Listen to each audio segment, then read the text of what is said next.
Улсын их хурал засгийн газар одоо ажил төрлөө сайтар нэгтэлж харилцсан уялдаа холбоотой ажлаа сайжруулаа. Хурдан шуурхай арга хэмжээ аваа. Дотоод нөөц болцоогоо бүрэн дайчлаа. Шаардлагатай гэж үзвэл төсвийн тодтгол хий. Ингээд орон нэр төдий биш дөрвтэй арга хэмжээнүүдийг авах шаардлагатай. Нэг ялангуяа одоо энэ үнийн хөрөгдлийн асуудлууд, эрчим хүчний асуудал, шатхууны үнийн асуудал байж, өргөн хэрэглээний бараа бүтээгдэхүүний асуудал, махны асуудал, гурилын асуудал, төмс хүнсний ногоо гэдэг тийм ээ. Энэ асуудлууд дээр бид онцгойлон анхаарах хэрэгтэй. Одоо энэ хавар тариалтыг маш сайжруулах хэрэгтэй. Одоо хүнсээ гаднаас авмааргүй юмс. Дотооддоо хүнсний хэрэгцээг бүрэн хангадаг ийм улс болох шаардлагатай. Энэ 2 жилийн хугацаанд одоо бидэнд маш сайн ойлголлоо шүү дээ. Хэрэгцээ шаардлага нэг ялангуяа хүнснийхээ хэрэгцээг дотооддоо хангах явдал бол маш чухал юм аа. Өөрсдийн гэсэн нээвч чадхуйнтай байх маш чухал юм аа.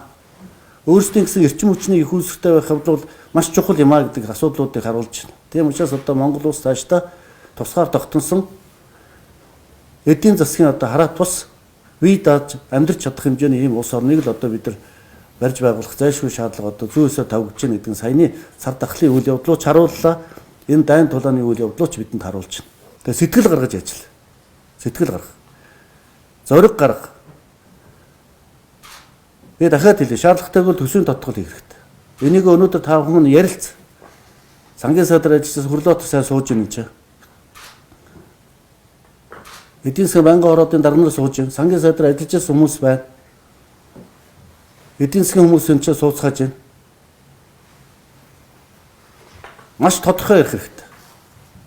Маш тодорхой асуудлуудыг шийдэх хэрэгтэй. Тодорхой асуудлуудыг. Тэгээд дээр нь ард түмэндээ үннийг хэлж явах хэрэгтэй. Нөхцөл байдлаа. Худлаа ярьж болохгүй ард түмэнд. Чадах юм а чадгаар нь хэл. Чадахгүй юм а чадахгүйгээр нь хэлэх хэрэгтэй.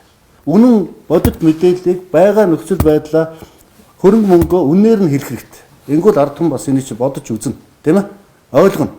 Юу болох гээд байгаагаа хэлэхгүй. Ямар нөхцөл байдалтай нүүр тулчаад байгаагаа хэлэхгүй. Асуудлаа ярихгүй болохоор ард түмэн бас бохимдож байгаа. Дээр нь хэрэгцээгүй бүх зардлуудыг тань гэж байгаа тийм ээ. Бүх зардлуудыг тань. Энэ хөрөнгө оруулалтын шаардлагагүй хөрөнгө оруулалтыг бүгдийг тань. Бүгдийг тань. Бид маш хүнд нөхцөлд одоо амьдарч байна. Дэлхийд даяараа. Эх орны дайнаас хойш болоогүй эдийн засгийн хамгийн хүндрэлтэй нөхцөл байдал үүссэн байна гэж дэлхийн нийтрээр ярьж байгаа шүү дээ.